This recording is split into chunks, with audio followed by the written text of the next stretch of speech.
সবাই মিলে রওনা হয়ে গেলাম। আজকে আমরা যাব সোনারগাঁয়ের নীল দিগন্ত পার্কে। সবাই বসে পড়লাম আমরা, দেখতেই পারছেন।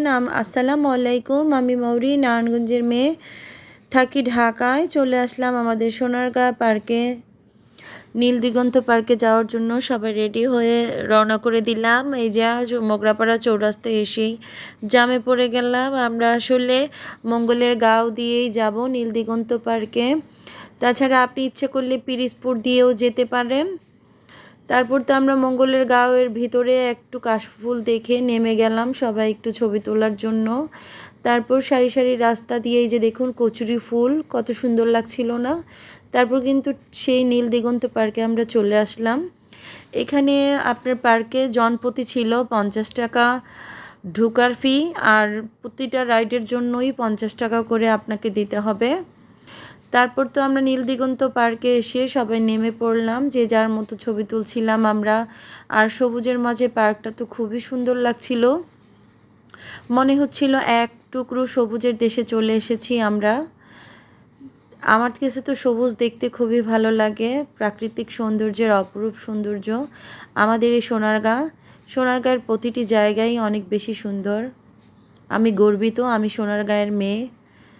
তারপর তো আমরা এই যে লাপটার মধ্যে বসে পড়লাম, আর এই ফুলগুলো দেখে একটু ছুতে ইচ্ছা করলো, তাই তো ফুল ধরে একটু ভিডিও করে নিচ্ছিলাম। আর এই যে আমার আম্মু আমার মেয়েরা উঠে পড়লো দোলনাতে, তারপর উঠলো নৌকাতে উঠে। তারপর এই যে আমার মেয়ে একটু ফুলের সাথে ছবি তুলে নিচ্ছিল, আবার ফুল থেকে একটু খুলে একটা টিপের মতো পড়েছে, আমি তাই দেখছিলাম। আর এই যে এই জায়গাটা আমার সবচেয়ে বেশি সুন্দর লেগেছিল, লাফিয়ে লাফিয়ে এই জায়গাটাতে আমি উঠে গেলাম। আর মনে হচ্ছিল যদি সন্ধ্যার সময় না এসে আরেকটু আগে আসতে পারতাম, তাহলে দেখতেন আমার সোনারগাঁ কত সুন্দর। এখান থেকে পুরোটা সোনারগাঁই দেখা যাচ্ছিল, খুবই ভালো লাগছিল আমার। তারপর তো আমি চিন্তা করতেছিলাম কিভাবে নামবো, লাফায় লাফায় তো উঠে গেলাম, এখন নামবো কিভাবে চিন্তায় আছি। কারণ এই সিঁড়িগুলো দিয়ে ওঠাটা সহজ, কিন্তু নামাটা বড়ই কঠিন।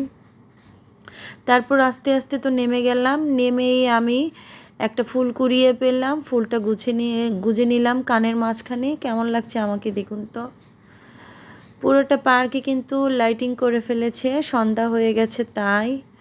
আপনারা যদি এই পার্কে আসেন তবে অবশ্যই আপনারা 3টা কি 4টার সময় আসবেন, তাহলে আপনার ভিডিও বলেন ছবি বলেন খুবই সুন্দর আসবে। খুবই ভালো লাগে সবুজের মাঝে ঘুরতে। আর এই যে আমার মেয়ের তো সবচেয়ে বেশি ভালো লেগেছে এই দোলনাটা। সে যেহেতু মেয়ে মানুষ, দোলনা অনেক বেশি পছন্দ করে, দোলনায় চড়তেও পছন্দ করে, তাই তার দোলনাটাই সবচেয়ে বেশি ভালো লেগেছিল। আজ এ পর্যন্তই। আমাদের ভিডিও যদি আপনাদের ভালো লাগে লাইক করবেন, কমেন্ট করবেন, শেয়ার করবেন, পাশে থাকবেন সবাই। আমি কিন্তু আপনাদের জন্য অনেক বেশি দোয়া করি, সব সময় ভালো থাকবেন আপনারা, আমাদের জন্যও দোয়া করবেন। আল্লাহ হাফেজ।